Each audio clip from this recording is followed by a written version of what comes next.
आसपास के पड़ोसी और रिश्तेदार लोग मुझे बोझ समझते थे, क्योंकि मैं बचपन से ही अपनी दोनों टांगों से लाचार थी।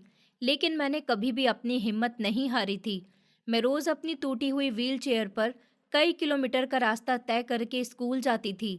10वीं के एग्जाम का रिजल्ट आने वाला था और पूरा गांव पंचायत में जमा हो चुका था। जब मास्टर ने पोजीशन वाले बच्चों के नाम का ऐलान करना शुरू किया, तो पहली पोजीशन पर मेरा नाम सुनकर सब हैरान रह गए।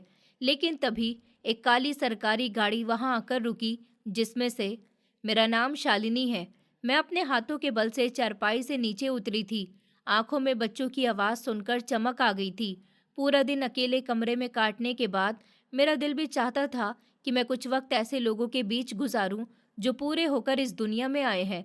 लेकिन जितना मेरे शरीर का मजाक उड़ाया जा सकता था, मुझे अपना आप कैद करने पर वो बातें मजबूर कर देती थी। मैं जैसे ही घर से बाहर आई, सामने ही गली के बच्चे क्रिकेट खेल रहे थे। मेरा दिल चाहा कि मैं अपने पैर पर खड़ी होकर उनके साथ खेलूं, लेकिन मैं बहुत बेबस थी। मेरे पास पैर थे, लेकिन वो पोलियो की वजह से किसी काम के नहीं थे।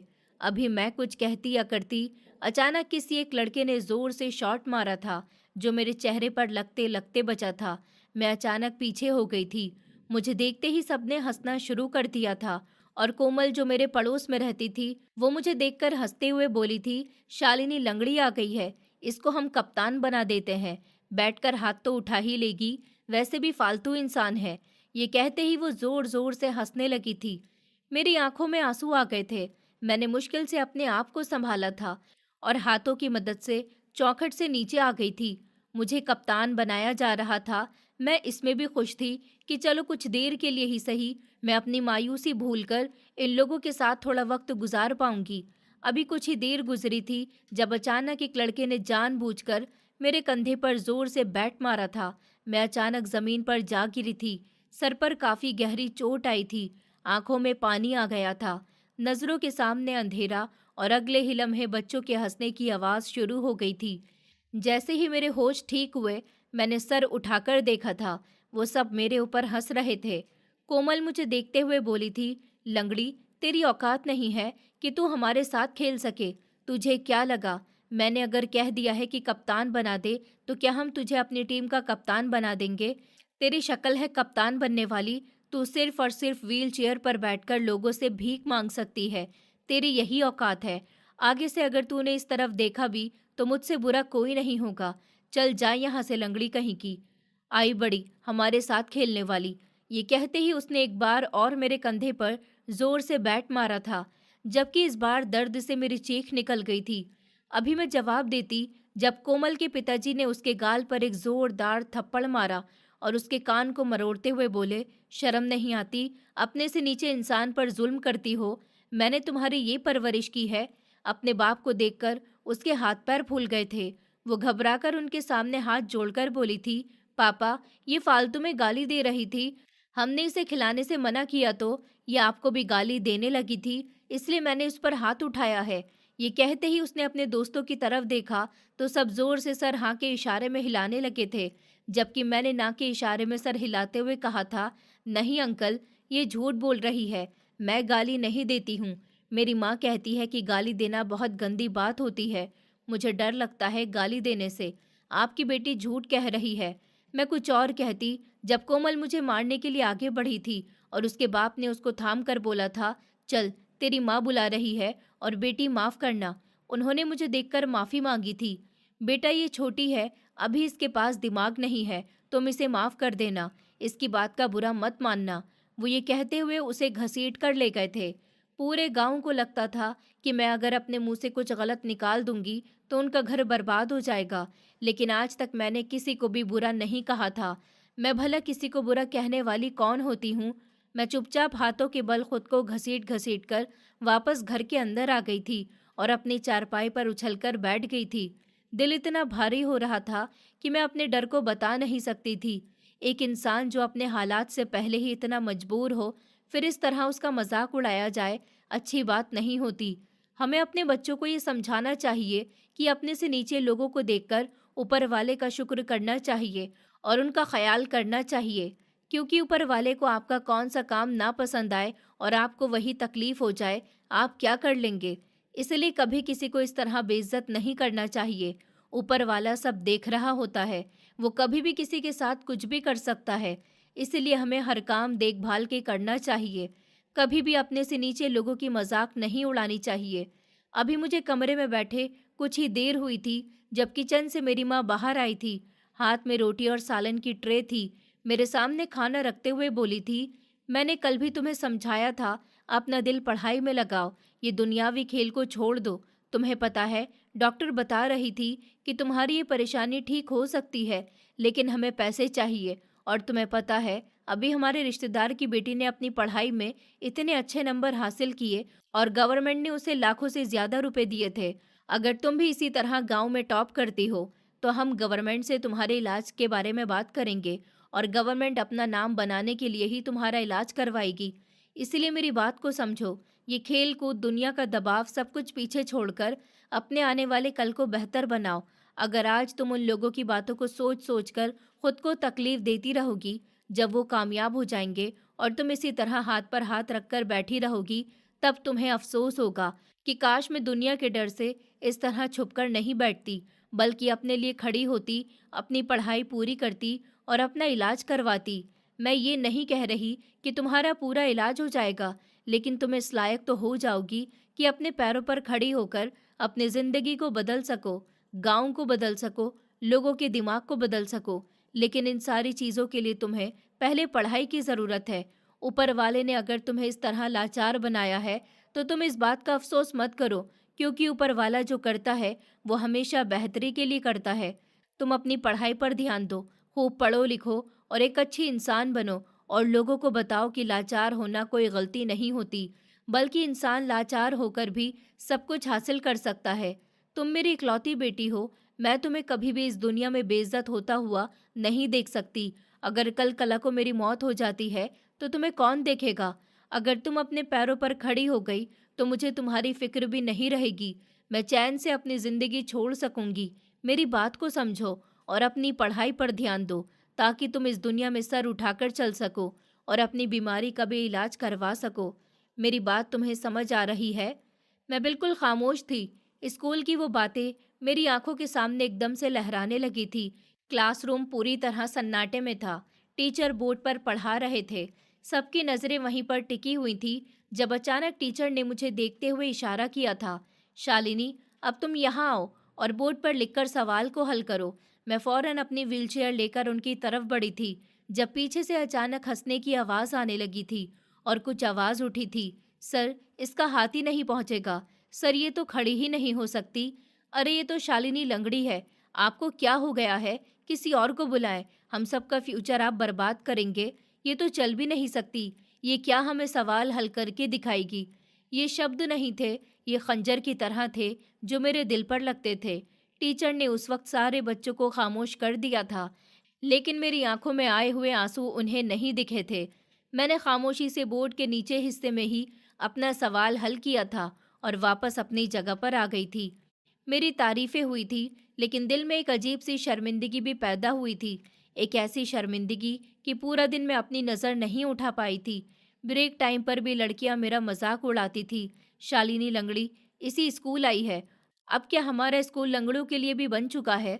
इसे पागल खाने भेजो, इसकी वहीं पर जगह है। ऐसे अजीब बच्चे वहीं पर पढ़ाई करते हैं। पता नहीं इन स्कूल वालों को क्या हो गया, जो हर किसी को उठाकर एडमिशन दे देते हैं। इन्हें किसी और की फिक्र नहीं होती। हम यहाँ अपना फ्यूचर बनाने आते हैं और ये लोग किसी को भी स्कूल में रख लेते हैं, ताकि हमारी पढ़ाई खराब हो सके। मैं अपने पापा से बात करूंगी और प्रिंसिपल से बात करवाऊंगी कि इसको स्कूल से निकलवाया जाए। अगर ऐसे बच्चे हमारे स्कूल में रहे, तो हमारी तो पढ़ाई भी खराब हो जाएगी। एक लड़की दूसरी लड़की से कह रही थी और मुझे बहुत ही नफरत भरी नजरों से देख रही थी। हाँ यार, तुम सही कह रही हो। ऐसे बच्चों की वजह से हमारी पढ़ाई खराब होती है। अगर ऐसे बच्चे ही हमारे स्कूल में रहे, तो हमारा तो पता नहीं क्या होगा। तुमने सही कहा। तुम अपने पापा से बात करना, वो प्रिंसिपल से बात करेंगे। ये शब्द मुझे अंदर तक चुभने लगते थे। और वो दिन था, और आज का दिन था, मैं दोबारा स्कूल नहीं गई थी।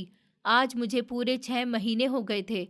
माँ ने अचानक मेरे कंधे पर हाथ रखा तो मैं फौरन होश में आ गई थी। वो मुझे देखते हुए बोली थी कि मुझे पता है, तुम स्कूल की उन बदतमीज लड़कियों की बातें याद करके परेशान हो रही हो, लेकिन याद करो, कुछ साल बाद तुम अपने पैरों पर खड़ी हो जाओगी, तुम्हारे पास एक अच्छी गाड़ी, एक अच्छा घर और एक अच्छी जिंदगी होगी। तब क्या तुम्हें वो लड़कियां इस तरह बोल पाएंगी? तुम दुनिया के लिए एक मिसाल बन सकती हो, उन मासूम फूलों के लिए एक बहुत बड़ा हौसला बन सकती हो। लेकिन जब तक तुम हिम्मत नहीं करोगी, तुम खुद पीछे रह जाओगी। अब फैसला तुम्हारे अपने हाथ में है। तुम अभी बोलो, मैं अभी मास्टर से बात करती हूँ, तुम्हारा एडमिशन वापस स्कूल में हो जाएगा। तुम्हारे आने के बाद उन्होंने मुझसे बात की थी, लेकिन तुम्हारी तरफ से कोई जवाब नहीं देखकर मैंने उन्हें मना कर दिया था। लेकिन अब मुझे एहसास हो रहा है कि मैं तुम्हें डांटकर स्कूल भेज देती, ताकि आज तुम इस तरह दूसरे बच्चों से बेइज्जत होकर नहीं आती, बल्कि उन्हें बेइज्जत करके आती। तुम्हारे पास अगर पैर नहीं है तो क्या हुआ? तुम्हारे पास हाथ है, तुम्हारे पास मुंह है। ऊपर वाले ने तुम्हें दो आंखें दी है, जबान दी है, सिर्फ टांगे ही तो नहीं है। ऊपर वाले ने जो कुछ तुम्हें दिया है, उनके जरिए तुम फायदा हासिल करो। तुम्हारे पास सब कुछ है, और उन चीजों में से सिर्फ एक चीज की कमी है। तो क्या तुम इस चीज की कमी की वजह से तुम ऊपर वाले की दी हुई सारी खुशियों से मुंह फेर लोगी? तुम्हें कुछ करना होगा, ताकि तुम अपने जैसे बच्चों को हौसला दे सको। तुम पढ़ लिख कर कुछ बनो, और फिर अपने जैसे बच्चों को हौसला दो, ताकि उन्हें कोई बेइज्जत ना कर सके। आज तुम बेइज्जत हो रही हो, तो तुम्हें एहसास हो रहा है कि बेइज्जत होने के बाद कैसा लगता है। इसलिए तुम एक अच्छे इंसान बनो और आगे लोगों को हौसला दो, ताकि वो भी तुम्हारी तरह बन सकें। मैं तुम्हें कभी भी कमज़ोर नहीं देखना चाहती। मैं नहीं चाहती कि ये दुनिया तुम्हें नोच खाए। ये दुनिया बहुत जालिम है। ये कमज़ोर लोगों को चैन से जीने नहीं देती।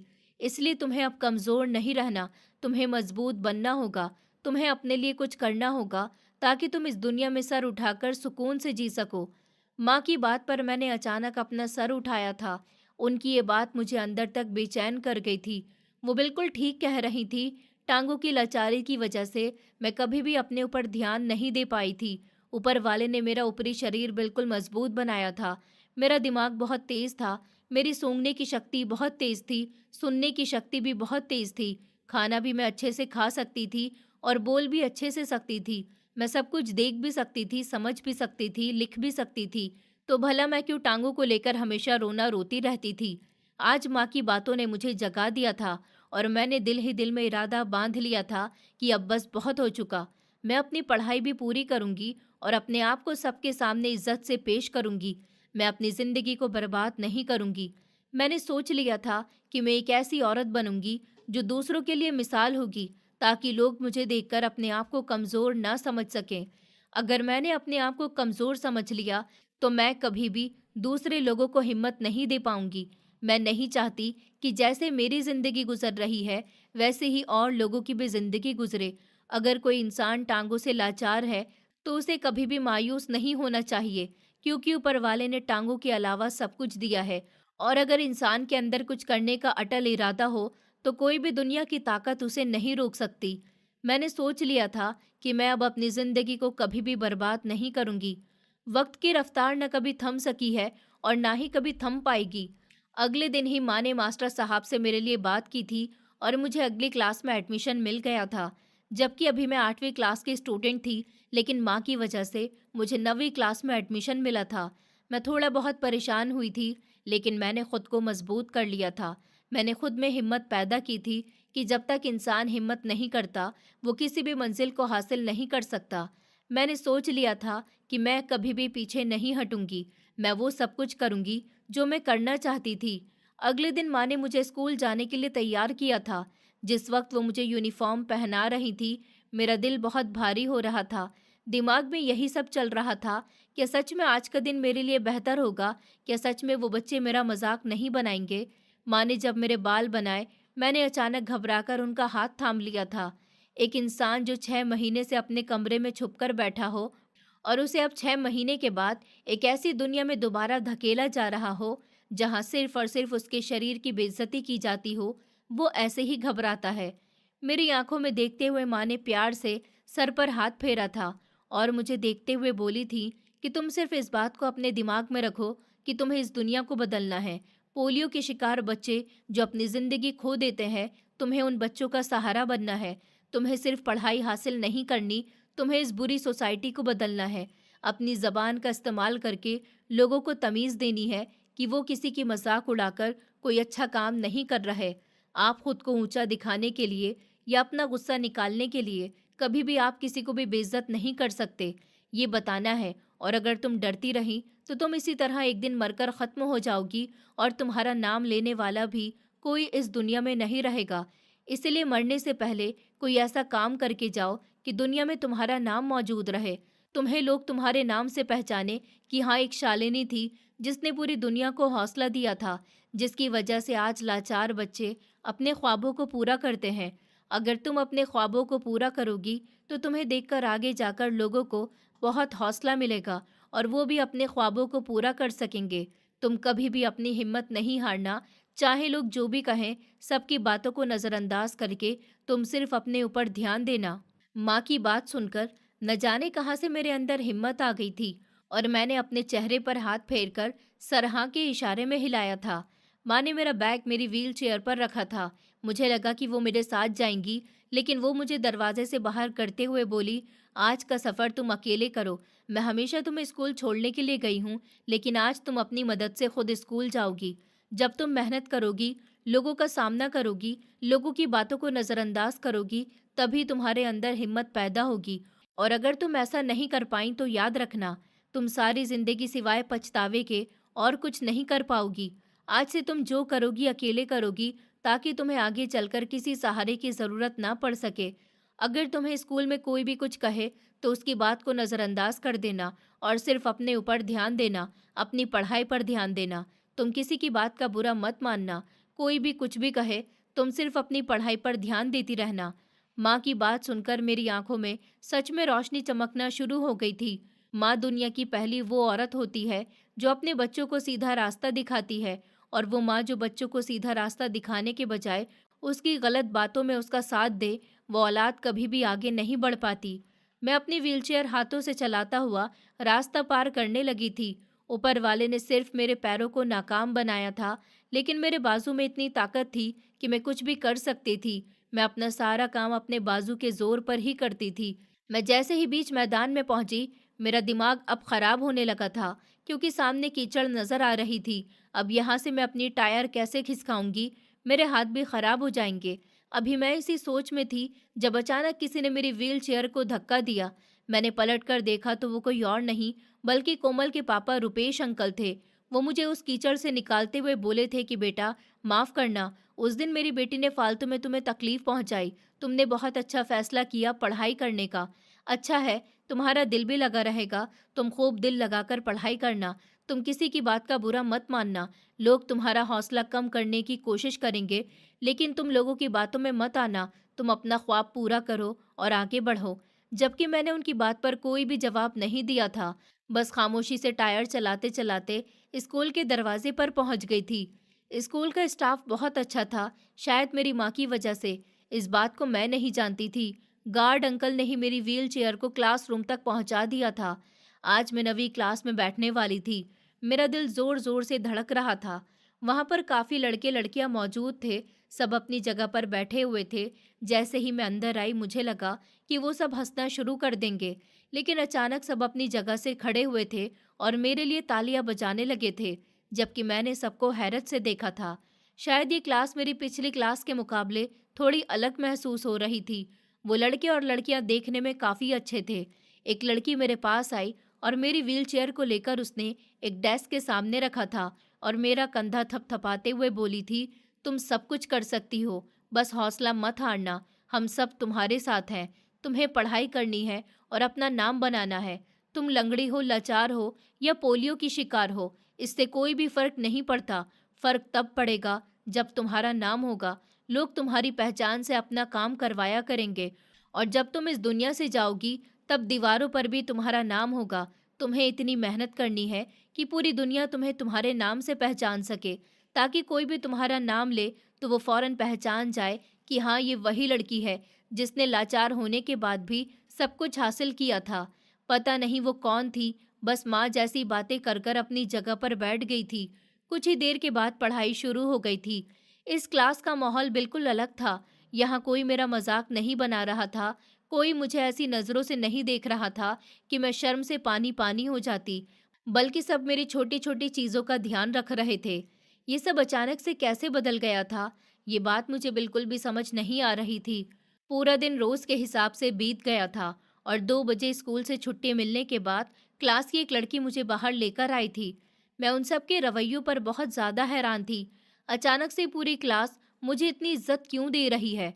मैं तो शालिनी लंगड़ी थी, लोग मुझे इसी नाम से बुलाते थे, लेकिन ये क्लास ऐसी क्यों नहीं थी? उस लड़की ने मुझे आधे रास्ते तक छोड़ा था और बाकी का रास्ता मैंने अपने हाथों से पूरा किया था। मैं जैसे ही घर लौट कर आई, माँ दरवाजे पर खड़ी हुई थी। मैं कुछ कहती कि आगे बढ़कर उन्होंने मुझे थामा था और मेरी व्हीलचेयर को अंदर करते हुए धीमी आवाज में बोली थी, कैसा रहा फिर आज का दिन? उम्मीद है मेरी बेटी अब बहुत दिल लगाकर पढ़ेगी। जबकि मैं उन्हें देखते हुए बोली थी कि माँ, आप मेरे पीछे स्कूल गई थी, आप झूठ नहीं बोलना, सच सच बताइए, कुछ तो गड़बड़ ज़रूर है। क्लास का माहौल बिल्कुल ही बदला हुआ था, सब बहुत अच्छे तरीके से बात कर रहे थे, इतनी मोहब्बत से मिल रहे थे, मैं आपको क्या बताऊं। ये क्लास पहले क्लास की तरह बिल्कुल भी नहीं थी, ये उससे बहुत अलग थी। यहाँ पर सब लड़कियां भी अच्छी थी और लड़के भी बहुत मदद करने वाले थे। मैंने सोचा नहीं था स्कूल का माहौल मेरे लिए इतना अच्छा हो सकता है। पिछले वाले स्कूल में तो मुझे रोज़ बेइज्जत किया जाता था, रोज़ मुझे लंगड़ी नाम से बुलाया जाता था, लेकिन इस स्कूल में ऐसा कुछ भी नहीं हुआ। यहाँ पर सब बच्चों ने मेरा बहुत ख्याल रखा और टीचर ने भी। आप मुझे सच-सच बताइए, क्या आप मेरे पीछे स्कूल गई थी? आपने उनसे कोई बात करी थी, जो वो मेरे साथ ऐसा बर्ताव कर रहे थे? जबकि माँ कुछ भी नहीं बोली थी, बस मुस्कुराते हुए मेरी किताबें और काम वगैरह देखने लगी थी। कुछ देर के बाद उन्होंने मुझे अपने हाथों से ही खाना खिलाया था और फिर मैं पढ़ने बैठ गई थी। लगभग आधे घंटे के बाद बाहर से क्रिकेट खेलने की आवाज़ आई थी। मेरा दिल एक लम्हे के लिए मचला था। दिल चाहा कि मैं भी बाहर जाऊंगी। फिर मैंने अपने दिल को समझा लिया, अगर आज मैं खेल को नज़रअंदाज करके अपनी पढ़ाई पर ध्यान दूंगी, तो कल को मैं ही हर काम कर सकूंगी। कल को मुझे किसी के दम पर नहीं रहना पड़ेगा। मैं जो चाहूंगी कर सकूंगी, लेकिन इसके लिए मुझे पढ़ना होगा। इसलिए मैं चुपचाप फिजिक्स के न्यूमेरिकल्स को हल करने लगी थी, जो आज टीचर ने बोर्ड पर करवाया था। हमारे स्कूल के सारे टीचर ही बहुत अच्छे और पढ़े लिखे हुए थे। कोई भी अपनी जिम्मेदारी को दूसरों के सर पर नहीं डालते थे। मुझे वो स्कूल बहुत ही ज़्यादा पसंद आया था। मैं रोज़ अपने स्कूल जाती थी और वहाँ पर सभी लोग मुझसे बहुत अच्छे से बोलते थे। वहाँ पर मेरी एक दोस्त भी बन चुकी थी, जिसका नाम उर्वशी था। उर्वशी एक बहुत ही अच्छी लड़की थी। उसने हर बार मेरा साथ दिया था। उसने मुझे कभी भी अकेला नहीं छोड़ा था। मैं जैसे ही क्लास के अंदर आती थी, उर्वशी रोज़ मुझे लेने आ जाती थी। वो मेरी व्हील चेयर को घसीटकर मेरी डेस्क के सामने लगा देती थी। मैं उससे खूब ढेर सारी बातें करती थी, उसे अपने मन की सारी बातें कह देती थी। उर्वशी ने कभी भी मेरा मजाक नहीं उड़ाया था। मैंने उर्वशी से कहा था, क्या तुम्हें मेरी दोस्त बनते हुए शर्म नहीं आती? मैं एक लंगड़ी लड़की हूँ, लोग मुझे शालिनी लंगड़ी कहते हैं, तो तुम मेरी दोस्त क्यों बन गई? लोग तुम्हारे बारे में भी गलत सोचने लगेंगे। मैंने अफसोस से सर झुकाते हुए कहा था। उर्वशी ने मुस्कुराते हुए जवाब दिया था कि ऐसा कुछ नहीं होता, ये सब ऊपर वाले की मर्जी से होता है। अगर तुम्हारे पास टांगे नहीं है, तो इसमें तुम्हारी कोई गलती नहीं है, और वैसे भी हम सब एक ही हैं। अगर हम किसी का मजाक बनाते हैं, तो कल को हमारा भी मजाक बन जाता है, क्योंकि इंसान जैसा करता है वैसा ही भरता है। और मुझे तुमसे कभी भी कोई परेशानी नहीं हो सकती। तुम एक बहुत अच्छी लड़की हो। मैंने तुम्हारे जैसी लड़की आज तक नहीं देखी। मैं बहुत खुशकिस्मत हूँ कि मुझे तुम्हारी जैसी दोस्त मिली है। वो मेरा हाथ पकड़ते हुए बहुत प्यार से कह रही थी। मुझे यकीन नहीं हो रहा था कि आजकल इस दुनिया में ऐसे भी लोग मौजूद हैं, वरना मुझे तो सिर्फ आज तक कोमल जैसी लड़कियां ही मिली थी, जो मेरा अक्सर मजाक उड़ाती रहती थी और मुझे बेइज्जत करने का कोई भी मौका हाथ से नहीं जाने देती थी। वक्त की रफ्तार न कभी थम सकी है और ना ही कभी थम पाएगी। लगभग 2 घंटे मैंने पढ़ाई की थी और मेरा सर भारी होना शुरू हो गया था। हाँ, मेरी टांगों में पोलियो था, लेकिन उसके बाद भी मैं बहुत जल्दी थक जाती थी, शायद कमजोरी की वजह से। मैं अभी सोई ही थी जब मुझे महसूस हुआ कि कोई मुझे हवा दे रहा है। मेरी आंखें खुल गई थी। सामने माँ खड़ी हुई थी, हाथ वाले पंखे से हवा कर रही थी। मैं फौरन बोली थी कि माँ, ये आप क्या कर रही हैं? सो जाइए, आप क्यों परेशान हो रही हैं? जबकि वो मेरे पास बैठते हुए बहुत मोहब्बत से बोली थी कि कब से मेरी बच्ची पढ़ रही है कि अब मैं उसे प्यार भी नहीं कर सकती। मुझे तुम पर प्यार आ रहा था, जबकि मैं कुछ भी नहीं बोली थी और उनकी गोद में सर रखकर लेट गई थी। मेरे पिताजी कुछ साल पहले ही इस दुनिया से जा चुके थे। उनको हार्ट अटैक आया था और वो इस दुनिया से चल बसे थे। मेरी जिम्मेदारी मेरी माँ पर ही थी। कहने को वो बिल्कुल जवान थी, लेकिन उसके बाद भी उन्होंने दूसरी शादी नहीं की थी, जबकि मैं उनको कुछ दे भी नहीं सकती थी क्योंकि मैं पैरों से लाचार थी। लेकिन उसके बाद भी उन्होंने मुझे नहीं छोड़ा था। वो चाहती तो दूसरी शादी करके अपनी ज़िंदगी में बहुत खुश रह सकती थी, लेकिन उन्होंने मुझे छोड़ने का कभी सोचा भी नहीं था। एक माँ अपने बच्चे का दर्द समझती है, लेकिन जो माँ अपने बच्चों का दर्द नहीं समझती, उनको इंसान नहीं एक पुतली समझती है, जो दिल में आता है बिना सोचे समझे बोल देती है। उनको ये बात समझनी चाहिए कि बच्चे अपनी माँ से बहुत मोहब्बत करते हैं। उनके मुंह से निकले हुए शब्द बच्चों को बर्बाद कर सकते हैं और वही शब्द बच्चों को वापस उसके कदमों पर खड़ा भी कर सकते हैं। माँ को हमेशा अपने बच्चों का बहुत ख्याल रखना चाहिए और उनसे हमेशा प्यार से बात करनी चाहिए। कभी भी उनसे ऐसी बात नहीं करनी चाहिए जिससे बच्चों के दिल पर कोई असर हो और बच्चे अपनी माँ से दूर हो जाएं और फिर गलत कदम उठाने लगे। पूरा दिन रोज के हिसाब से बीत गया था। रात 8 बजे के करीब मैं बहुत थक गई थी। कुछ लम्हे के लिए मुझे समझ नहीं आ रहा था कि मैं किस वक्त उठी हूँ। मुझे लगा शायद सुबह हो गई, लेकिन जब मैंने घड़ी पर टाइम देखा तो मैं बहुत हैरान हुई थी। मैं इतनी देर तक कैसे सो गई, वरना कभी भी मुझे इतनी लंबी नींद नहीं आती थी। मैं कमरे से हाथों के बल बाहर आई। लॉन में मेरी माँ बैठी रात की रोटियां बना रही थी। मुझे जागता हुआ देखकर फौरन बोली थी, क्या हुआ? क्या हो गया? आज तुम इतना कैसे सो गईं? मैंने सोचा कि मैं उठाती ही नहीं हूँ, लेकिन इतना भी कौन सोता है? अब तुम्हें रात भर नींद नहीं आएगी। तुम तो पहले कभी भी इतना नहीं सोई। क्या तुम बहुत ज़्यादा थक गई हो? जबकि मैं हैरत से बोली थी कि माँ, मैं खुद हैरान हूँ। शायद आज मुझे बहुत सुकून भरी नींद आई है, वरना हर वक्त मैं खुद यही सोचती रहती थी कि पढ़ाई भी छोड़ दी है, घर में बैठी रहती हूँ, कुछ करती भी नहीं हूँ, आगे क्या होगा? शायद अब जिंदगी अपनी रफ्तार से संभल रही है, इसलिए मैं भी ठीक हो रही हूँ। अब सोच रही हूँ कि खाना खाकर फिर पढ़ने बैठ जाऊंगी और अपने एग्जाम्स की तैयारी करूंगी। जबकि माँ घड़ी की तरफ देखते हुए बोली थी कि आधे घंटे के बाद लाइट चली जाएगी और फिर सुबह के 4 बजे आती है। इन लाइट वालों ने बड़ा जीना खराब कर रखा है। मेरी जान, तुम कैसे पढ़ोगी? मैंने मोमबत्ती की तरफ इशारा किया था और हल्का सा मुस्कुरा दी थी। माँ मना करना चाहती थी, लेकिन मेरी हिम्मत देखकर उन्होंने इनकार नहीं किया था। मेरी माँ की सबसे अच्छी आदत थी कि वो कभी भी मुझे किसी बात से इनकार नहीं करती थी। हाँ, अगर कोई चीज़ मेरे लिए ठीक नहीं होती थी, तो वो मुझे बैठकर समझाती थी, लेकिन तब भी मना नहीं करती थी। वो यही कहती थी कि एक बार कर लो, अगर तुम्हारा दिल भर जाए तो उसे वहीं छोड़ देना, तुम्हारी माँ तुम्हारे साथ है। मेरी माँ मेरा बहुत ख्याल रखती थी। मेरी ऊपर वाले से यही प्रार्थना थी कि मेरी माँ को हमेशा खुश रखना और हर एक बच्चे को ऐसी ही माँ देना जैसे मेरी माँ है। वो मेरी हर बात को समझती थी। अगर मैं कुछ ना भी कहती थी तो वो बिना कहे मेरी बात समझ लेती थी। थोड़ी देर के बाद ही हमने खाना वगैरह खाया था और माँ के कहने के बिल्कुल ठीक आधे घंटे के बाद लाइट चली गई थी। इस वक्त तक मैं सो जाती हूँ, इसलिए मुझे कभी पता ही नहीं चल सका था कि रात को लाइट नहीं होती है। मैंने चुपचाप मोमबत्ती जलाई थी और पढ़ने बैठ गई थी। गर्मी के मारे मेरा बहुत बुरा हाल हो रहा था, लेकिन मैंने बिल्कुल भी माँ को पता नहीं चलने दिया था। वो मेरे पास ही सो रही थी। मैं कभी किताब उठाकर उन्हें हवा कर देती, कभी पढ़ाई में बिजी रहती। लगभग रात के 11 बजे तक मैंने पढ़ाई की थी और फिर हमेशा की तरह मेरा सर भारी हो गया था और मैं सोने के लिए लेट गई थी। बेड पर कब गिरी कब गहरी नींद में गई, कुछ पता ही नहीं चला। अगली सुबह का सूरज पूरे जोर शोर से रोशन हुआ था। माँ ने ही मुझे जगाया था कि स्कूल का वक्त हो चुका है। मैं आज खुद अपने कपड़े वगैरह चेंज कर रही थी। माँ जब मेरे कपड़े बदलने के लिए कमरे में आई, मुझे पूरा तैयार देखकर वो हैरान रह गई थी। कल मैं बहुत ज़्यादा उदास और उलझी हुई थी, लेकिन आज मैं बहुत ज़्यादा खुश लग रही थी। माँ ने ही मुझे उठाकर व्हील चेयर पर बिठाया था। वो हमेशा मुझे अपने हाथ से खाना खिलाती थी, जबकि मुझे खाना खाने में भी कोई परेशानी नहीं थी। लेकिन उनका कहना था कि मुझे तुम्हें खाना खिलाना बहुत अच्छा लगता है, मुझे सुकून मिलता है। खाना वगैरह खाने के बाद मैंने अपनी किताबें ली और चुपचाप स्कूल के लिए निकल गई थी। आज मेरा दिल चाह रहा था कि मैं माँ से बोलूँ कि आप मुझे स्कूल तक छोड़ आएंगी, लेकिन मैं चुप रही थी। अभी थोड़े ही आगे बढ़ी थी जब अचानक मेरे रास्ते में कोमल आकर खड़ी हो गई थी। उसे देखकर न जाने क्यों मुझे बहुत ही घबराहट हुई थी। उसके साथ उसकी दो और बदतमीज दोस्त भी मौजूद थी। मैं कुछ कहती जब अचानक कोमल ने आगे बढ़कर मेरे मुंह पर एक जोरदार थप्पड़ दे मारा। मेरी व्हीलचेयर बहुत बुरी तरह लड़खड़ाई थी, लेकिन सही वक्त पर संभलने की वजह से मैं बच गई थी, वरना अभी मैं मुंह के बल गिर जाती। और मुझे देखते हुए बोली थी, तुम्हारे साथ परेशानी क्या है?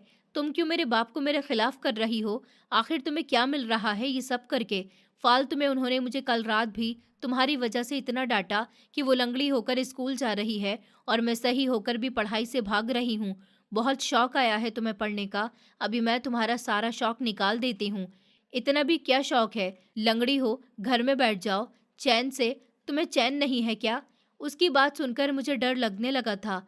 वो 3 लोग थीं और उनके हाथ में बैट भी मौजूद था। क्या ये तीनों मुझे मारेंगी? ये सोचकर मेरे हाथ पैर कांपने लगे थे। हाँ, मुझ में हिम्मत आ गई थी, लेकिन मैं अभी कमज़ोर थी और ये बात मुझे बहुत अच्छे तरीके से पता थी। वो मुझे देखते हुए बोली, मेरी माँ भी मुझे ताने देती रहती है कि मैं सिर्फ रोज़ मोटी होती जा रही हूँ और कुछ नहीं कर रही, न पढ़ाई में आगे हूँ न काम में, और ये सब तुम्हारी वजह से हो रहा है। एक बात अपने दिमाग में बिठा लो, अगर मेरे बाप ने दोबारा मेरे ऊपर डांट लगाई या मेरी माँ ने दोबारा मेरे ऊपर हाथ उठाया तो उसका बदला मैं तुमसे लूंगी, समझी तुम? अगर आगे से कुछ भी हुआ तो याद रखना, मैं तुम्हें जिंदा नहीं छोड़ूंगी। ये कहकर वो गुस्से से चली गई थी, जबकि पीछे मैं हैरत से उसकी पीठ देखती रह गई थी कि ये क्या हुआ था।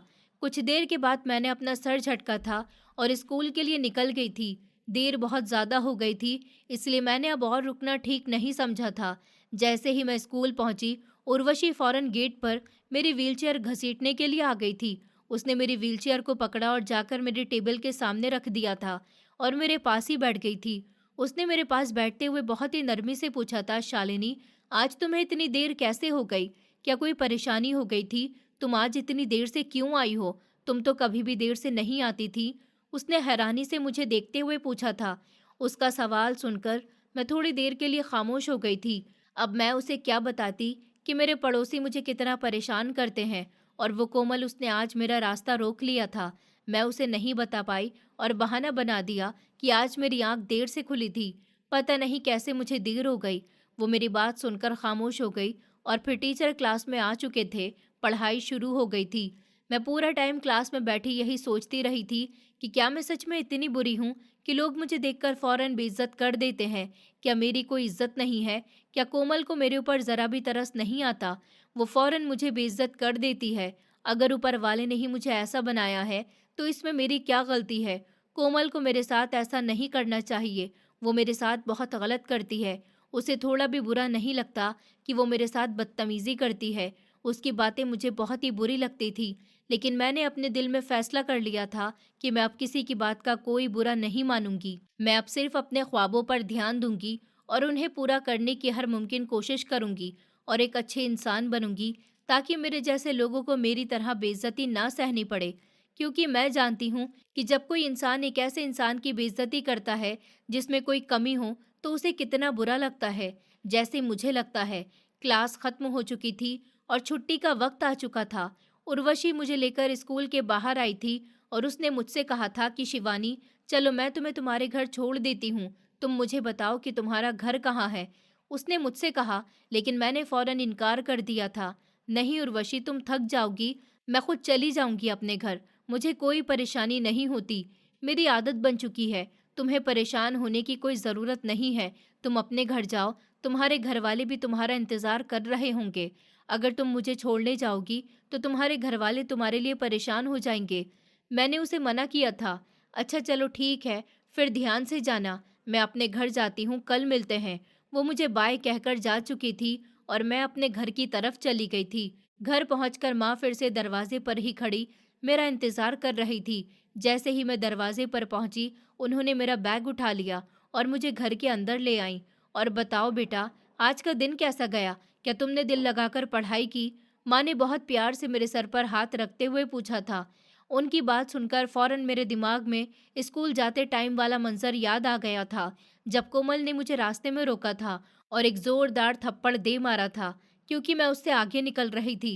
लेकिन मैंने फ़ौरन अपना ख़्याल झटक दिया था और अपनी माँ को जवाब दिया था कि हाँ माँ, आज का दिन बहुत अच्छा गया। आज मुझे बहुत खुशी हुई। आपको पता है मेरी एक दोस्त बन चुकी है, उसका नाम उर्वशी है। वो एक बहुत ही अच्छी लड़की है, मेरा बहुत ख़्याल रखती है और आज तो वो मुझे मेरे घर छोड़ने भी आ रही थी, लेकिन मैंने उससे कह दिया कि नहीं, तुम मेरे साथ मत आओ, वरना तुम्हारे घरवाले परेशान हो जाएँगे। माँ, वो बहुत अच्छी लड़की है। मैंने उन्हें बताया तो माँ खुश हो गई थी। अच्छी बात है बेटा, तुमने सही किया, लेकिन बाद में उसे अपने घर बुला लेना ताकि वो भी हमारा घर देख सके। माँ ने प्यार से कहा और किचन में मेरे लिए खाना लेने चली गई थी। मैं अपने कमरे की तरफ चली गई थी और अपने कपड़े वगैरह बदलने लगी थी। जैसे ही मैं कपड़े बदलकर बाहर आई तो माँ ने खाना लगा दिया था और वो मुझे लेकर टेबल के पास आ गई थी। बेटा देखो, आज मैंने तुम्हारे लिए तुम्हारा पसंदीदा खाना बनाया है। ये तुम्हें बहुत पसंद है ना? मैंने जैसे ही खाने की तरफ देखा तो मेरी पसंद की सारी चीज़ें बना रखी थी, जिसे देखकर मैं बहुत ज़्यादा खुश हुई थी और मैंने खाना शुरू कर दिया था। माँ ने मुझे अपने हाथ से भी खिलाया था। मैं माँ को देखकर हमेशा यही सोचती थी कि ऊपर वाला हर किसी को ऐसी माँ दे जो अपने बच्चों को समझ सके। मेरी माँ बहुत अच्छी है। मुझे उन्हें देखकर सिर्फ यही ख्याल आता है कि ऊपर वाला उन्हें हमेशा खुश रखे और मेरे साथ रखे। वक्त धीरे धीरे आगे बढ़ता जा रहा था। 2 दिन और खामोशी से बीत गए थे, लेकिन आज मेरी जिंदगी की सबसे सख्त दोपहर थी। मैं अपने कमरे में बैठी पढ़ रही थी जब अचानक मुझे कदमों की आहट महसूस हुई थी। मुझे लगा कि मेरी माँ काम से वापस आ गई होगी। दरअसल मेरी माँ लोगों के घरों में झाड़ू पोछा करके हमारे घर का गुजारा करती थी और साथ में सिलाई भी करती थी, जिससे हालात काफ़ी बेहतर हो चुके थे। अभी मैं कुछ कहती जब कमरे का दरवाज़ा खोलकर कोमल अंदर आई थी। उसे देखकर मेरे हाथ पैर बिल्कुल ठंडे पड़ गए थे। आते ही उसने मुझे ज़ोर-ज़ोर से 2 थप्पड़ और 2 मुक्के पेट पर मारे थे और मेरे बालों को सख्ती से झंझोड़ते हुए बोली थी, इसी तरह मेरी माँ ने कल रात मुझे मारा है। मेरी माँ ने मुझे खूब कोसा कि मैं किसी काम की नहीं हूँ और ये सब तेरी वजह से हुआ है। तू लंगड़ी है ना, घर में तुझसे नहीं बैठा जाता, क्यों मेरी ज़िंदगी में ज़हर घोल रही है? आज मैं तुझे ख़त्म ही कर दूँगी। ना तू रहेगी, ना मेरे माँ-बाप मुझे तेरा नाम लेकर बेइज़्ज़त करेंगे। तेरी वजह से मेरी ज़िंदगी बर्बाद होकर रह गई है। मैं इतना खुश रहती थी, लेकिन तेरे ऊपर पढ़ाई का जो भूत चढ़ा है, आज मैं उसे उतार कर ही जाऊँगी, ताकि तू दोबारा घर से बाहर ना निकल सके। तुझसे घर में चैन से बैठा नहीं जाता ना, अब मैं तेरा वो हाल करूँगी कि तू घर से निकलने से भी डरा करेगी। उसकी बात सुनकर मैंने उसके आगे हाथ जोड़ दिए थे और रोते हुए बोली थी कि ऊपर वाले के लिए मेरे साथ कुछ नहीं करना। मेरी माँ मुझसे बहुत प्यार करती है। अगर मुझे कुछ हो गया तो वो मेरे बिना नहीं रह पाएंगी। जबकि वो एक बार फिर मेरे पेट पर लात मारते हुए बोली थी, तुझे ये सब मेरे माँ बाप का दिमाग खराब करने से पहले सोचना चाहिए था। आज तू मुझसे नहीं बच पाएगी। मैं तुझे जिंदा नहीं छोड़ूंगी। तूने मेरी जिंदगी बर्बाद कर दी है। जब से तू मेरी जिंदगी में आई है, मेरा सुकून मेरी ज़िंदगी से जा चुका है। मैं पहले अपनी मर्ज़ी से अपनी ज़िंदगी जिया करती थी, लेकिन जब से मेरे माँ-बाप ने तुझे देखा है, तुझे आगे बढ़ते हुए देखा है, मेरे माँ-बाप का दिमाग घूम चुका है और वो हर वक़्त मुझे तेरे नाम पर ताने देते रहते हैं। आज मैं तुझे नहीं छोड़ूँगी। ये कहते ही उसने पास पड़ा हुआ फूलदान उठा लिया था। अभी वो फूलदान मेरे सर पर मारती जब कमरे का दरवाज़ा खुला था। हम दोनों ही कमरे के दरवाज़े की तरफ ध्यान देने लगे थे, तो अगला ही लम्हा मेरे लिए सुकून का था, क्योंकि सामने कोई और नहीं बल्कि मेरी माँ खड़ी हुई थी। उन्होंने फौरन आगे बढ़कर कोमल के हाथ से वह फूलदान लेकर एक तरफ रख दिया था और कोमल को देखते हुए सख्त लहजे में बोली थी, तुम पागल हो गई हो क्या? ये क्या करने जा रही थी तुम मेरी बेटी के साथ?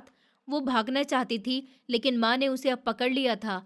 वो रोते हुए बोली थी कि आंटी, आपकी बेटी बहुत बुरी इंसान है। वो मेरे बाप से मिलती है और उन्हें मेरे खिलाफ भड़काती है और माँ पापा दोनों मुझे रात को मारते हैं। कल रात भी इसकी वजह से मुझे मार लगी। इसकी वजह से मेरी ज़िंदगी बर्बाद हो चुकी है। मैं पहले अपनी ज़िंदगी बहुत खुशी से जीती थी, लेकिन जब से मेरे बाप ने इस लंगड़ी को आगे बढ़ते हुए देखा है, उन्होंने मेरी ज़िंदगी ख़राब कर दी है। उसकी बात सुनकर मेरी माँ फ़ौरन बोली थी, तो क्या तुम मेरी बेटी के सर पर फूलदान मारोगी? पक्का तुमने उस पर हाथ भी उठाया होगा। मैंने फ़ौरन सर हाँ के इशारे में हिलाया था। वो बोली, तुम्हें पता है तुम कितना बड़ा जुर्म करने जा रही थी, कत्ल की कितनी बड़ी सज़ा होती है। जबकि वो रोते हुए बोली थी कि मुझे माफ़ कर दीजिए, अब मैं ऐसा दोबारा नहीं करूँगी। मुझसे गलती हो गई थी, मुझे अपनी गलती का एहसास हो गया। वो बहुत बुरी तरह डर गई थी। जबकि मेरी माँ कहने लगी थी कि इतनी आसानी से तो मैं तुम्हें माफ़ नहीं करूँगी। अगर आज मैंने तुम्हें माफ़ कर दिया, तो तुम कल दोबारा मेरी बेटी के साथ यही करोगी। आखिर उसने तुम्हारा क्या बिगाड़ा है? ये अपने पैर पर खड़ी नहीं हो सकती और तुम इस लड़की से इतना ज़्यादा जलती हो, ये कहाँ का इंसाफ है? क्या तुम्हें बिल्कुल भी शर्म नहीं आती? वो रोते हुए बोली थी कि अब ऐसा दोबारा नहीं होगा। मैं बहुत ज़्यादा शर्मिंदा हूँ, प्लीज़ मुझे माफ़ कर दीजिए। जबकि मेरी माँ सर ना के इशारे में हिलाते हुए बोली थी, आज मैं तुम्हें कुछ बातें समझाती हूँ, जो तुम्हारे लिए बहुत ज़रूरी है। तुम कहती हो तुम्हारे माँ-बाप तुम्हें मारते हैं। क्या तुमने वजह ढूँढने की कोशिश की? क्या तुमने उनके दिल का हाल जानने की कोशिश की? कोई भी माँ-बाप अपने बच्चों पर हाथ उठाना नहीं चाहता, लेकिन जब बच्चे बदतमीज़ी पर उतर आएँ, तो माँ-बाप को सख्ती करनी पड़ती है। अगर वो मेरी बेटी को देखकर खुश हो रहे हैं, तो क्या तुम अपने माँ-बाप के लिए पढ़ाई नहीं कर सकती? मेरी बेटी भी पढ़ाई नहीं करती थी, लेकिन उसने अपने आप को बनाने के लिए पढ़ना शुरू किया। पढ़ाई तुम अपने माँ-बाप के लिए नहीं करो, मगर अपने लिए करो। कुछ वक्त के बाद जब तुम जवान हो जाओगी, तुम्हारी शादी होगी, तुम्हारे बच्चे होंगे और तुम्हारे पास आकर पूछेंगे, अगर पढ़ाई नहीं हुई तो तुम क्या करोगी? क्या तुम अपने आने वाले कल की ज़रा सी भी फ़िक्र नहीं है? जब तुम पढ़ लिख कर समझदार नहीं बनोगी, जब तक कोई भी तुमसे ढंग से बात नहीं करेगा, क्योंकि इस दुनिया में सिर्फ उसी इंसान की इज्जत है जो पढ़ा लिखा होता है। इस दुनिया में कमज़ोर लोगों को बहुत दबाया जाता है, जैसे कि आज तुम मेरी बच्ची को दबा रही हो।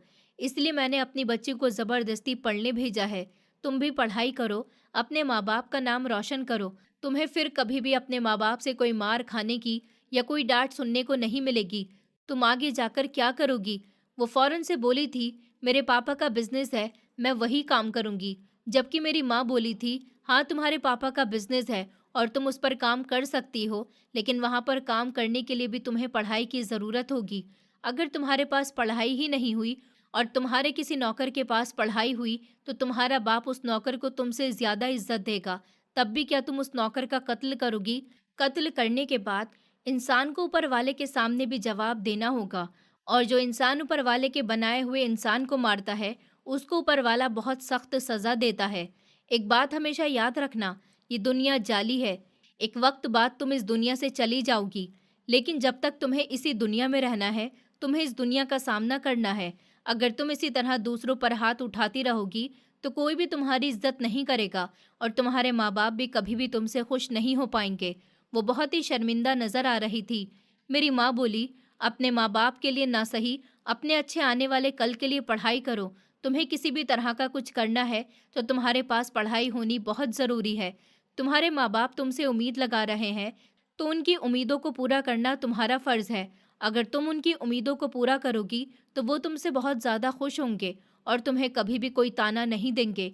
तुम एक बार अपने माँ-बाप की बात सुनकर तो देखो, अगर फिर तुम्हें डाँटें या तुम्हारे ऊपर हाथ उठाएँ, तब तुम कहना कि कोई भी माँ-बाप अपने बच्चों को नहीं मारना चाहता, लेकिन जब बच्चे ही अपने माँ-बाप की इज़्ज़त गिराने पर लग जाएँ, तो माँ-बाप को ये सब कुछ करना पड़ता है। मेरी माँ की बात सुनकर उसने हाथ जोड़कर मुझसे और माँ से माफ़ी माँगी थी और घर से चली गई थी। उसके जाते ही फ़ौरन माँ मेरे गले लग गई थी। उनकी आँखों से आँसू निकलना शुरू हो गए थे। वो मेरे माथे को चूमते हुए बोली थी, अगर आज तुम्हें कुछ हो जाता, तो मैं जीते जी मर जाती। मेरा तुम्हारे अलावा इस दुनिया में और कोई भी नहीं है। तुम्हारी माँ के अंदर इतनी हिम्मत नहीं है कि तुम्हारा मरा हुआ मुँह देख सके। मुझे माफ़ कर देना बेटी, मुझे देर हो गई।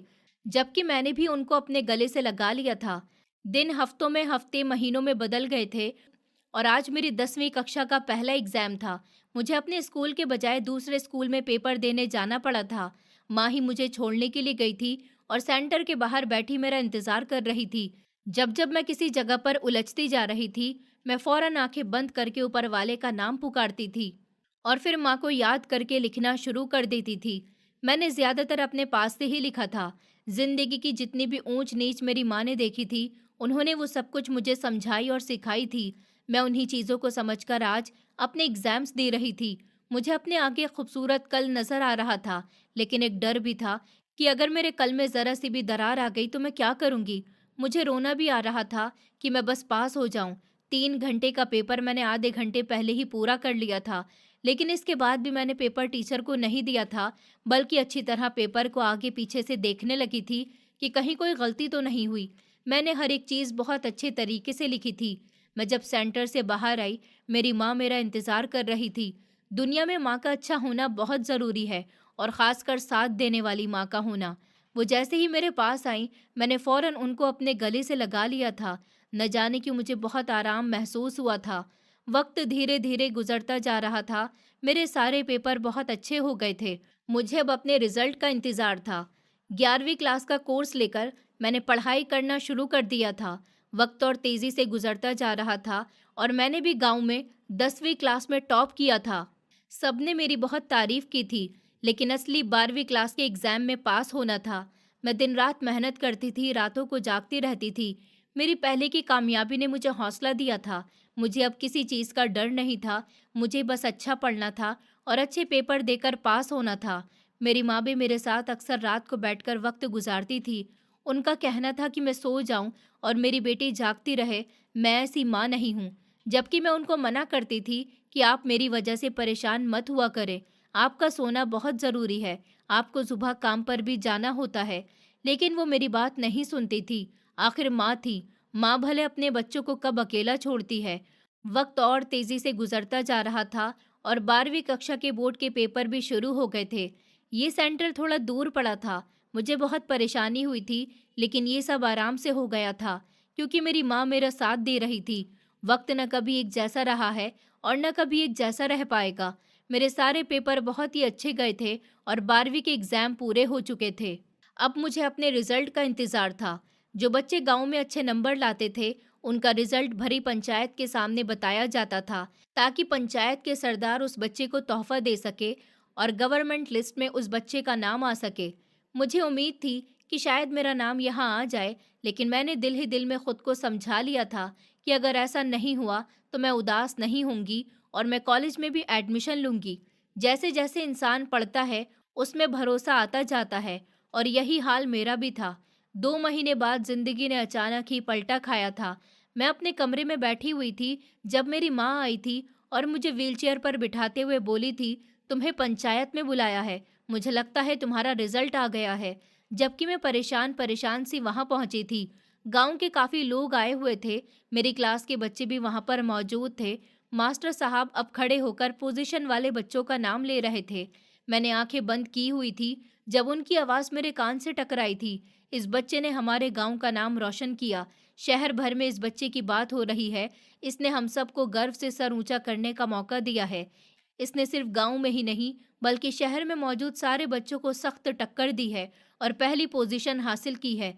और उसका नाम है शालिनी, एक लाचार बच्ची जिसने हम सबको आज एक नई मिसाल बनाकर दी है। मेरा नाम सुनते ही पंचायत में शोर होना शुरू हो गया था। सब तालियां बजाने लगे थे, जबकि मैं हैरान होकर सबकी शक्ल देख रही थी। अभी मैं अपनी खुशी नहीं दिखाना चाहती थी जब अचानक सरकारी गाड़ियों की आवाज़ आने लगी थी। सब एक साथ बैठे थे जब मेरी व्हीलचेयर से थोड़ा दूर 3 काली गाड़ियां आकर रुकी थी और उसमें से कोई और नहीं बल्कि हमारे गांव के मिनिस्टर उतरे थे। उनको देखते ही सारे लोग खड़े हो गए थे। उनके साथ काफ़ी सारे लोग मौजूद थे। पास आते ही उन्होंने प्यार से मेरे सर पर हाथ रखा था और मुझे खूब आशीर्वाद दिया था। मेरे हाथ में 20 लाख रुपए का चेक थमाया गया था और कहा कि इससे आप अपना इलाज करवाइए और आगे भी सारी पढ़ाई का खर्चा हमारी तरफ से है। जिस बच्चे ने अपनी इस हालत को नज़रअंदाज किया और अपनी पढ़ाई को ज़्यादा समझा, हम ऐसे बच्चों को आगे लेकर जाएंगे और आपका जो दिल चाहे आप कर सकते हैं। मेरी माँ ने बिल्कुल ठीक बोला था कि अगर तुम अच्छा रिजल्ट ले आओगी तो तुम्हारी ज़िंदगी बदल जाएगी। और ऊपर वाले की करनी ऐसी हुई, मेरी ज़िंदगी सच में बदल गई थी।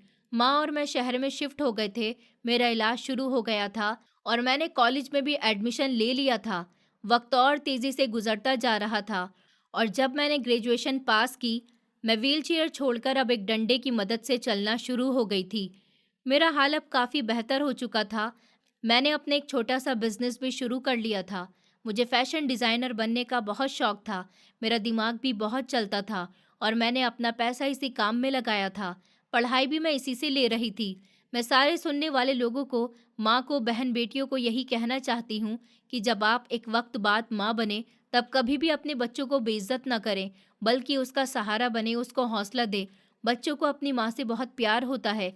ऊपर वाले के लिए उनके दिल के हाल को समझिए। उनको ऐसे शब्द कभी मत बोलिए कि वो अपना भरोसा ही खो दें।